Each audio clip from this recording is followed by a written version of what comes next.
Academic Sipho Pityana says there are lessons to be taken from the death of Professor Bongani Mayosi about black excellence.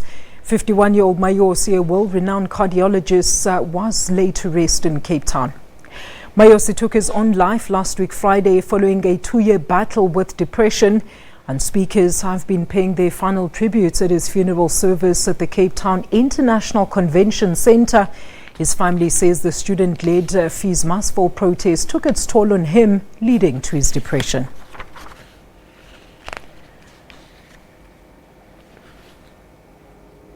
Well, the late University of Cape Town cardiologist Professor Mayosi did not escape the wrath of students during the 2016 Fees Must Fall protests. His office as Dean of the Faculty of Health Sciences was occupied for about 2 weeks. UCT Vice-Chancellor Professor Bongani says the protests were not kind to all academics.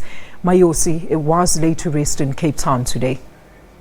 The academic fraternity supporting students. Mayosi also joined in the protest, calling on government to intervene urgently. UCT management has decried reports that his death by suicide after he suffered from depression for the last 2 years is blamed on the Fees Must Fall protests.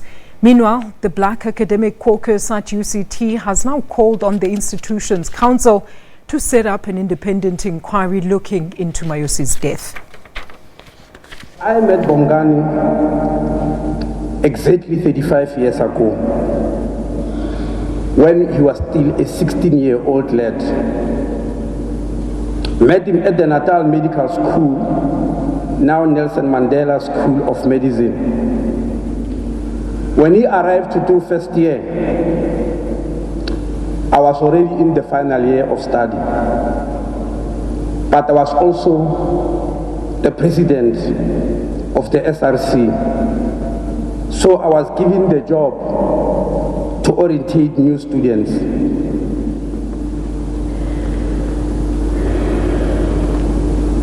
And I keep on remembering that event.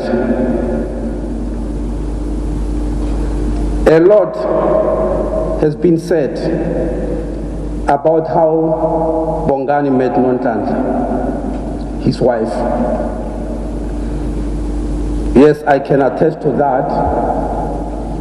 I bear witness to that. They were together in this group I was orientating. And there was a bus that was taking us from place to place within the university. So I noticed these young men and young women who were always sitting together in the bus.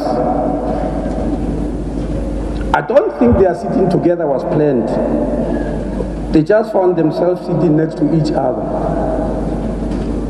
But today, these young men and young women are Professor Bongani Mayosi and Professor Nondanda Kumalo, or Mrs. Mayosi, if you wish to say. They were radiating youthful exuberance. I think this is what was called classically love at first sight. I asked Nondanda when the affair actually started. And she said no. After sitting together in the bus on that day, they never left each other's side. It just continued like that until they are today. Unfortunately, they have to leave each other's side last week. This class I was orientating was an extraordinary class of high performers. It is a class that produced Professor Bongani Mayosi, the Dean of Health Sciences Faculty of University of Cape Town. It also produced Professor Nondanda Kumalo, the Professor of Dermatology in the university, who is his wife. It also produced Professor Ngosa Dova, who is with us here today, who is the Dean of the Faculty of Medicine at Nelson Mandela School of Medicine, the first ever black African woman to become the Dean in that medical school.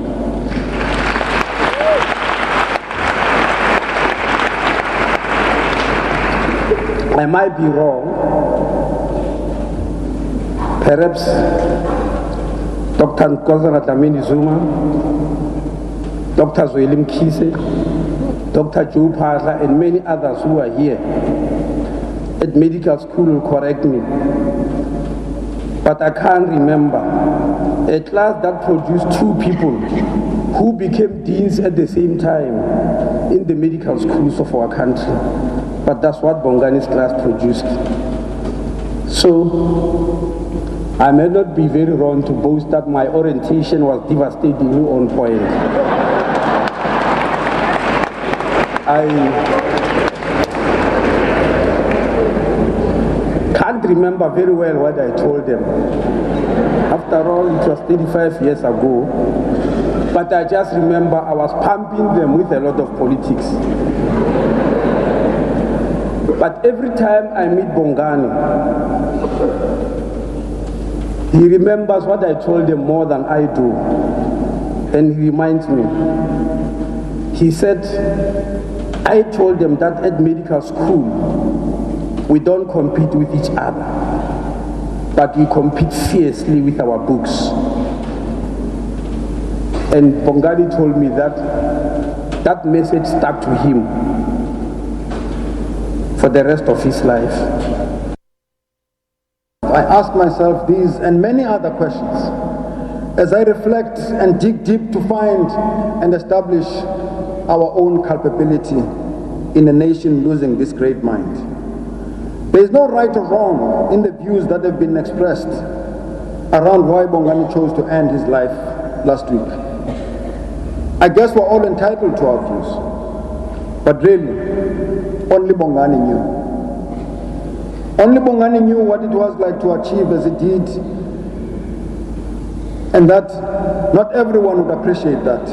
Only Bongani knew what it was like to take his life, but then, and only then, when it was too late, we would appreciate the role he played in our lives and appreciate that he was a leader, a role model, a person we should have looked up to and looked after with greater care.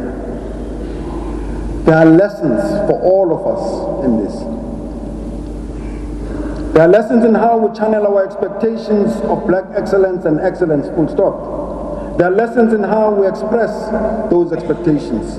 And there are lessons in how these expectations and expressions can impact people that we believe to be exceptional.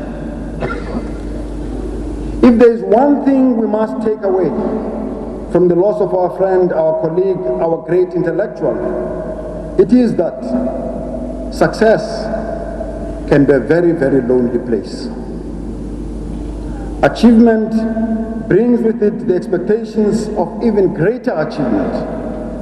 It brings with it the desire for greater success. It brings with it the sense that of even greater pressure.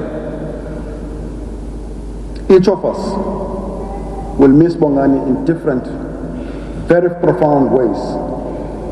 But it is up to us to find constructive ways that are true to his spirit of tenacity and curiosity and kindness, and to truly honor his memory.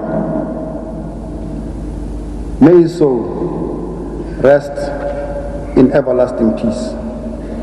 Lala ngoxolo khadebe Bongani kebenhle zombuni khala kaMayosi nokhumalo nxa thuthuzelekani akuhlangani ngehlanga. Thank you very much.